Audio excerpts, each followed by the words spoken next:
Bem, pessoal, olá a todos aí que estão assistindo, ok?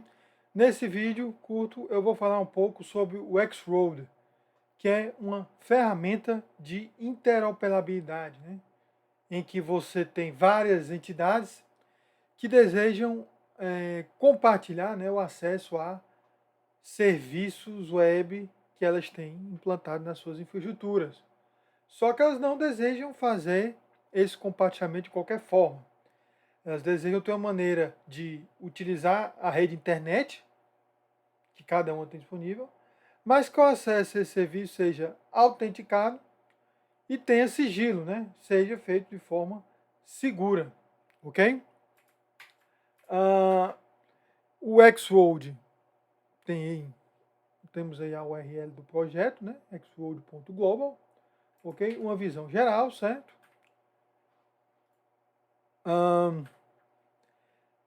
Eles se apresentam como uma camada de troca de dados, certo?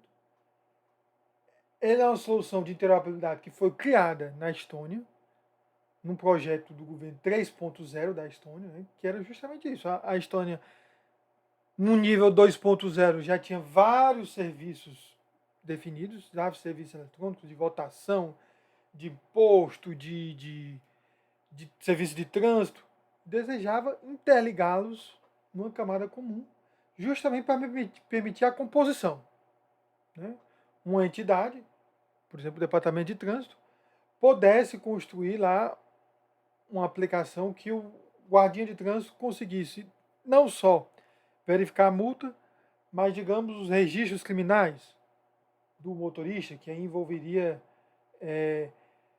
acessar um serviço da polícia, ok?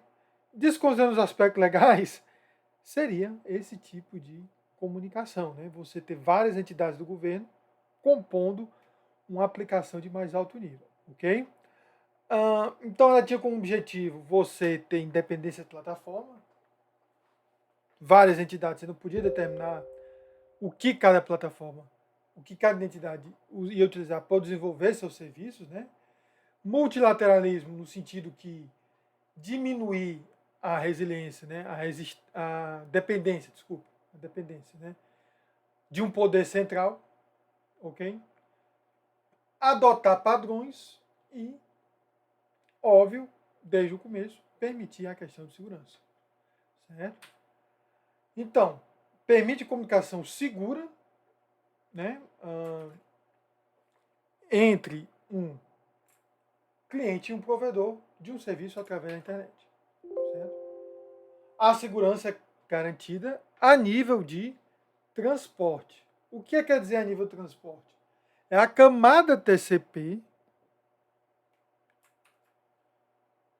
que é criptografada. Então você tem algo do tipo que é TLS, que é o Transport Layer Security, ou SSL, né? Security Socket Layer. Então, a nível de transporte. Então não é na aplicação que você tem que codificar a segurança. Você tem que codificar a questão de autorização da aplicação específica. Mas a Xworld vai garantir que, ao se comunicar através de uma comunidade Xworld garantida, a nível de transporte, a comunicação ocorre com sigilo. Okay? Você tem três componentes principais, né? Na verdade são mais, mas eu resolvi apresentá-los de forma para simplificar em três grupos, né? Você tem o servidor central, que é o Central Server, que armazena os certificados e o endereço das entidades participantes. Então, uma entidade, ao entrar no Xworld, vai se comunicar com a entidade central para cadastrar certificados e fornecer um endereço pelo qual seus serviços podem ser acessados. Esse endereço é uma URL, né? Ok?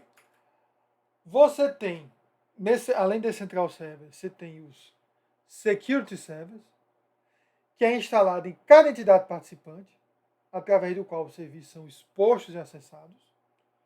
Então, novamente, servidor central, está numa sede lá, um órgão principal de um governo, de uma instituição maior. Security Server está numa entidade mais autônoma, Secretaria de Educação, uma universidade, uma empresa. Então, esse cara se registra no servidor central, registrando e recebendo certificados desse servidor central, e além disso ele vai ter um endpoint, que é uma URL, http://secretaria.gov.br/2.8080. Um endereço que ele coloca lá, certo? É a partir desse endereço que as outras entidades vão conseguir acessar o seu serviço, ok? Então, além do Central Server, que tem o papel geral, né, central, e o Security Server em cada entidade, você ainda tem os serviços de Certificate Authority e Time Stamping Service. São serviços para dar suporte do Central Server à questão de segurança e autenticação. Ok? Aí eles usam criptografia de chave pública enfim, toda uma questão já consolidada na indústria de segurança. Então, uma figura geral do X-Road,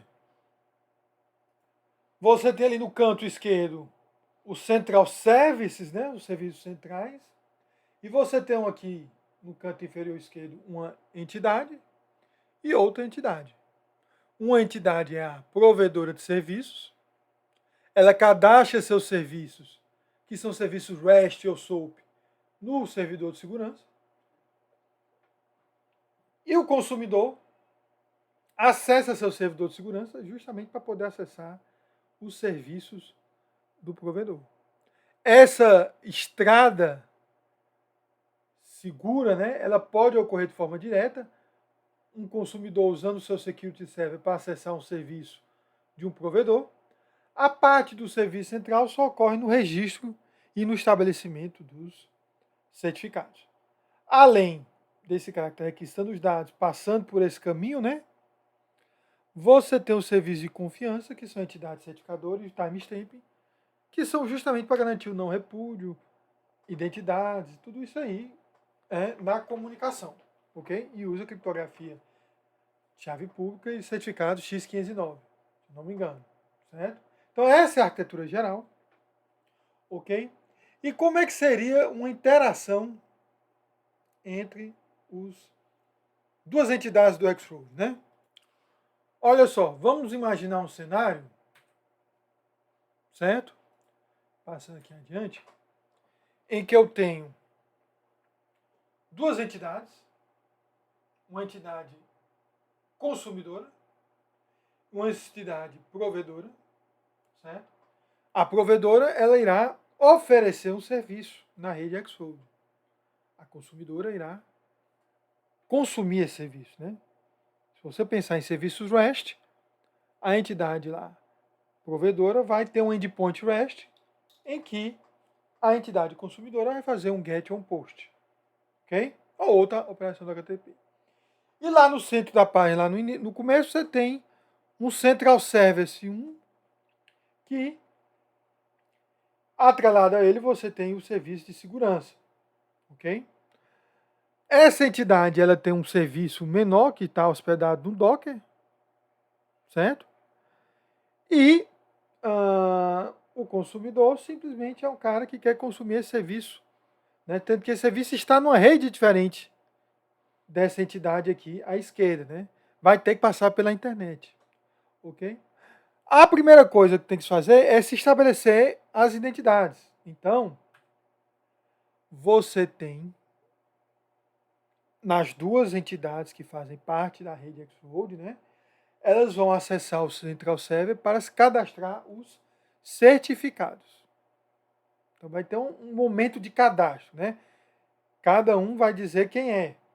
Aqui no caso do nosso exemplo, eu usei exemplos de infraestruturas da UFC. O consumidor é alguém que está no campus do PC no departamento do MDCC, né? E o provedor é alguém que está no campus de Quixadá no departamento NPI. Então aqui é só um exemplo. Poderia ser duas secretarias, duas empresas, não importa, né? O que importa é que você tem duas entidades independentes que vão se cadastrar numa terceira entidade, que são os serviços centrais. Certo?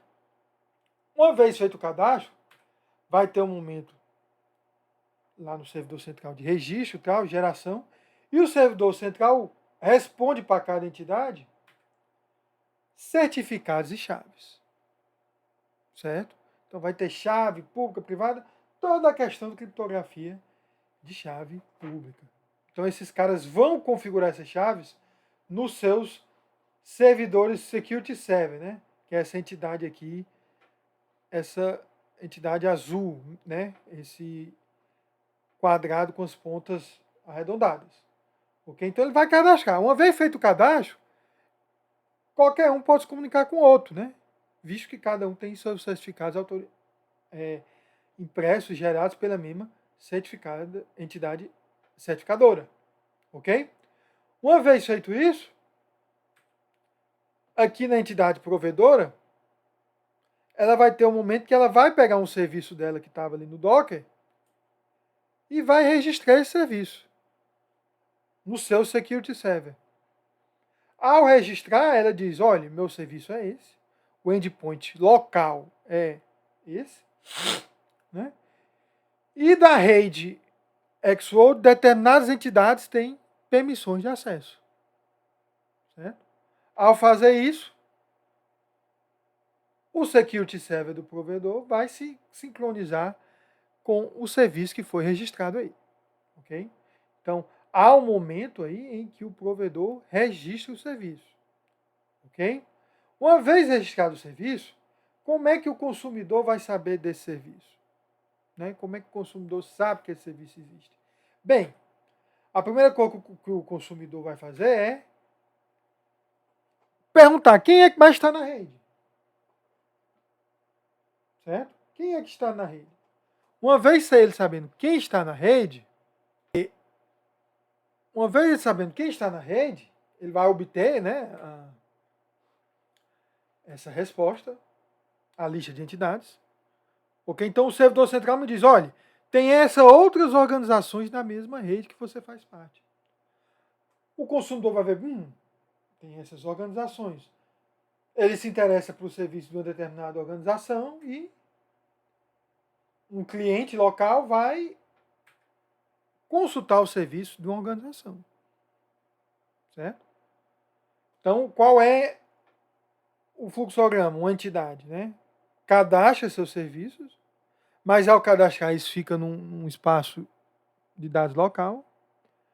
A outra entidade que quer acessar esse serviço tem que primeiro consultar quais são os serviços disponíveis. E ela sabe como consultar porque ela conhece o endereço do endpoint do Security Server, da entidade provedora, porque está lá registrado no Central Server. Certo? Então o Central Server não tem um repositório de todos os serviços, né? Ele tem todas as entidades.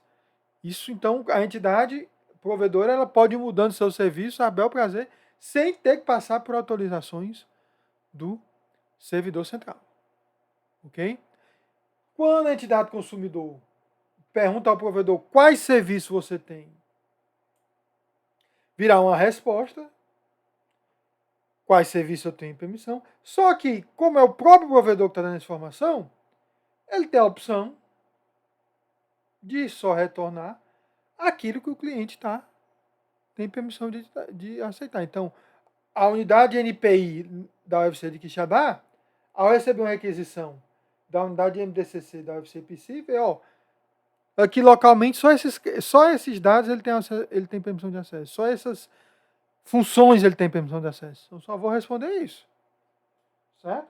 Uma vez respondido isso, ele sabe que o serviço está disponível, que ele tem acesso a esse serviço, né? O que é que vai ocorrer? Um cliente local vai fazer a invocação local da identidade, a entidade vai saber que o serviço remoto está disponível, que tem permissão, é feita a invocação do serviço remoto. Certo? Essa invocação, ela ocorre por segurança, todas essas setinhas verdes que eu estou mostrando, elas são criptografadas e tudo mais. Ao chegar no Security Server do provedor essa invocação remota, ele transfere para o serviço local e vai responder para o consumidor. Então é esse o fluxograma do X-Road, ok? Tanto a entidade provedora quanto a consumidora do serviço se cadastram na rede, certificados e chaves. O Central Server mantém uma lista de entidades, que nada mais são do que o Security Service dessas entidades, que qualquer uma delas pode recuperar a lista de entidades. Ao recuperar a lista de entidades, o consultor pode consultar cada uma e construir uma lista de todos os serviços que ele pode acessar na rede. Cada entidade provedora também pode escolher o que mostra ou não para o outro, tem autonomia, certo? E toda a comunicação é feita através de TLS e SSL. Ok, gente? Então, essa é uma solução. Tem ainda algum nível de centralização? Tem. A parte de segurança. Então, para implantar uma solução X-Road, tem que decidir quem é que vai rodar o Central Server e quem é que vai administrar. Uma vez isso decidido, cada entidade tem sua autonomia para decidir quais serviços colocam, como colocam. Podem ser feitos em qualquer linguagem. Podem ser feitos em qualquer plataforma, certo? Desde que seja um serviço REST ou SOAP, WSDL. Ok? Espero que com isso tenha dado uma permissão de uma visão geral, né, do X-Road. Ok?